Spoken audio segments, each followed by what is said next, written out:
పవన్ కళ్యాణ్ పలికిన మాటలు గత 3 దినాలు తెలుగు రాష్ట్రాల్లో దుమారం లేదు. ప్రాంతాల మధ్య చిచ్చు పెట్టడం న్యాయమా? ఇచ్చిన వాగ్దానాలను నెరవేర్చమని ప్రజలు నిలదీస్తుంటే అవి మానేసి ఈ గొడవలు ఎందుకు? తమ్ముడు పవన్ కళ్యాణ్ రా, జూన్ 14ని నేను హ్యూస్టన్లో పెద్ద సభ పెడుతున్నాను. అంతేకాకుండా నవంబర్ 3 వరకు అమెరికాలో మన తెలుగు సత్తా, మన భారతీయుల సత్తా చూపిద్దాం. ఇమిగ్రేషన్ ప్రాబ్లమ్ సాల్వ్ చేద్దాం. అమెరికాలో ఉన్న భారతీయులందరికీ గుడ్ న్యూస్, ముఖ్యంగా తెలుగువారు బాగా వినండి. మీలో చాలా మంది సమస్యల్లో ఉన్నారు. ఇల్లీగల్గా లక్షల మంది ఉన్నారు, స్టూడెంట్ వీసాల్లో లక్షల మంది ఉన్నారు, ఇంకా గ్రీన్ కార్డు వస్తుంది అన్న టైంలో బ్యాడ్ న్యూస్ విన్నారు. మళ్ళీ ఇండియా వెళ్ళి మీరు గ్రీన్ కార్డు తెచ్చుకోవాలని. ఈ విషయాలన్నీ మోస్ట్ పవర్ఫుల్ అమెరికన్ లీడర్తో అనేక సార్లు నేను మాట్లాడాను. నిన్న కూడా 73 నిమిషాలు. మీకు ఇచ్చే గుడ్ న్యూస్ ఏంటంటే, నేను జూన్ 14న హ్యూస్టన్ వస్తున్నాను. ఆ అడ్రస్ మీరు చూడండి.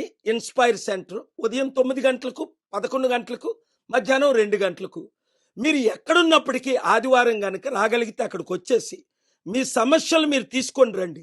ఈ గుడ్ న్యూస్ని మన తెలుగు రాష్ట్రాల్లో ఉన్నవారు, ఇండియాలో ఉన్నవారు, ఇతర దేశాల్లో ఉన్నవారు అందరికీ మీడియా ద్వారా మీరు పంపించండి. అనేక మంది సూసైడ్ చేసుకుంటున్నారు.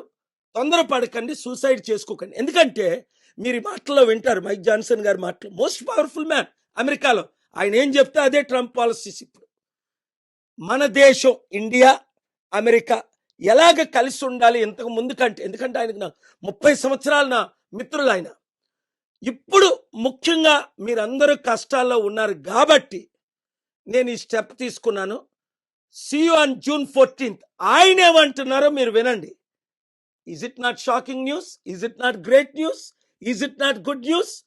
బిజినెస్ ఓనర్స్ కూడా మీరు రండి, తప్పకుండా కలుద్దాం.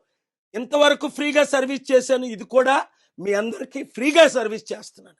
God bless you. See you on June 4th. Mike Johnson here. My friend Dr. K.A. Paul is doing rallies and summits all across America and bringing the good news to people who need to hear it. I've been watching his work since the early 90s, mid-90s when I got involved and saw him doing Promise Keepers, and he does gospel rallies around the world everywhere. We're glad to have him and hope you'll be there. Hope to see you at one of these events.